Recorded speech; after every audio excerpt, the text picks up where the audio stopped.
Spindleshanks has got himself a new pet.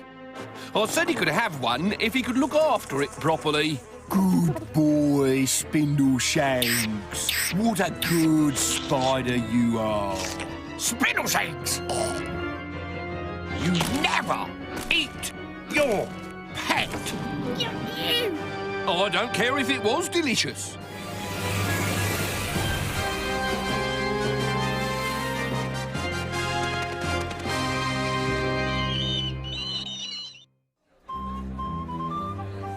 Ethel Turnip was a greedy child who could never get enough food. It was a source of great regret to her that she only had one mouth, where two would have been much quicker. One Christmas, she read about a company that bred stomachs for the annual stomach rolling competition in Netherwallet. I want another stomach, she said. I'll give it a name and carry it around with me wherever I go so that I can eat twice as much food as I do now. But won't a stomach leave a mess around the house? Asked her mother. I'll keep it in a box. And do we know what it eats? Inquired her father. Duh! It's a stomach, bonehead. Everything except cold rice pudding, of course.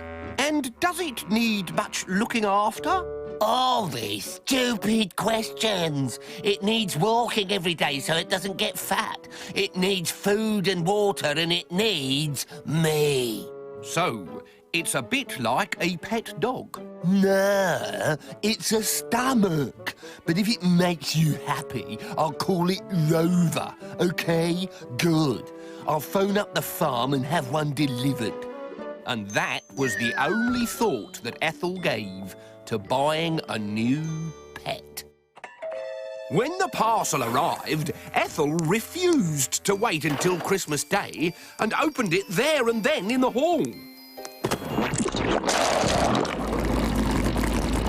Ah! Obadiah!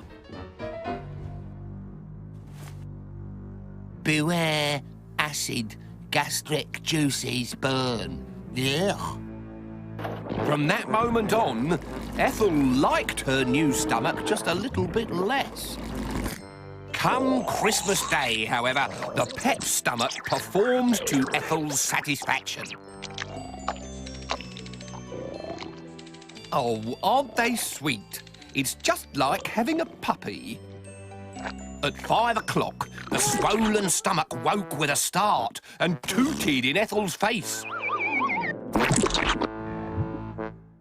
I think it wants to go outside into the garden, said Mrs. Turnip, rather urgently.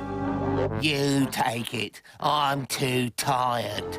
So poor Ethel's mother, who had done all the cooking and all the washing up, had to carry Ethel's stomach into the garden, where it did what a stomach has to do, behind the raspberries.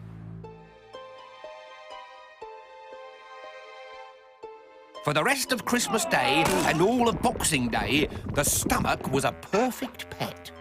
But Ethel was irritated by its constant attention. When she'd asked for a stomach, she hadn't realised how much tender, loving care it would need. I think it's rather sweet. Then it can sleep on your bed tonight. I didn't get a wink last night with its rumblings and grumblings and little tooty noises. You should have thought of these things before you made us buy it. Well, I'm thinking about them now. I like having two stomachs when I'm hungry, but the rest of the time it's a complete load of poo. The stomach could tell when it wasn't wanted. And that night, Ethel locked the stomach out. In the morning, it was frozen stiff. It needs warming up, said Mrs. Turnip.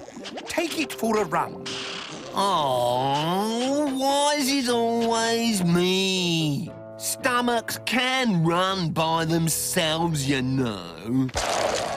Ethel was filled with embarrassment as she dragged the stomach round the park. She tried shoving it up her jumper, but that just made her look fat. She pretended it was a balloon, but it dribbled jelly juice into her hair. So she pretended it was a space hopper, but it squirted a policeman in the eye.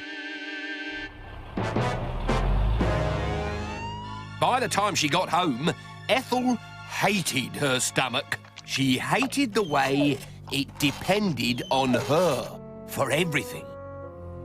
So early the next morning, she packed the stomach into 6 plastic bags, caught a bus into the countryside, and threw the stomach into a field of cows.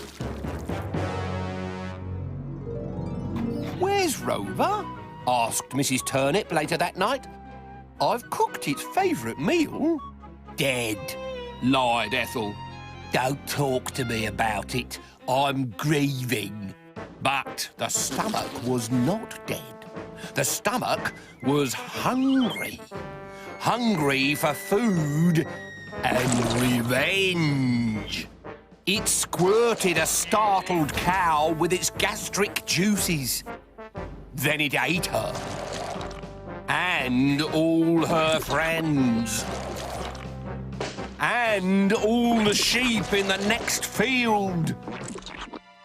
And by the time it had polished off a chicken farm and a zoo, the stomach was 20 feet tall and growing. It was a giant blob. It rumbled like an erupting volcano as it soaked the countryside with a shower of acid rain, laid waste to all that stood in its way, and headed home to Ethel's. It appeared on the 6 o'clock news. "Killer stomach on the loose."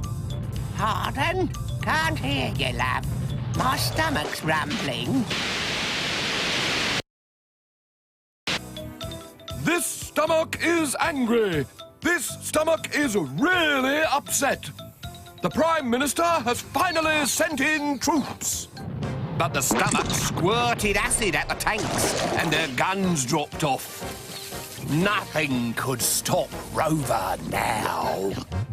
It carved swathes of acid death through Middle England and only came to a halt when it rumbled up to Ethel's front door. What do you want, you horrible stomach? "I wouldn't speak to it like that if I was you, dear. I think it's rather cross." But I'm its master. It does what I say. "Not anymore." "Oh dear, I think it wants you, Ethel. Why is it so upset?" "Maybe it's got wind," said Mr. Turnip, and he rushed inside to fetch his indigestion tablets. But it wasn't wind.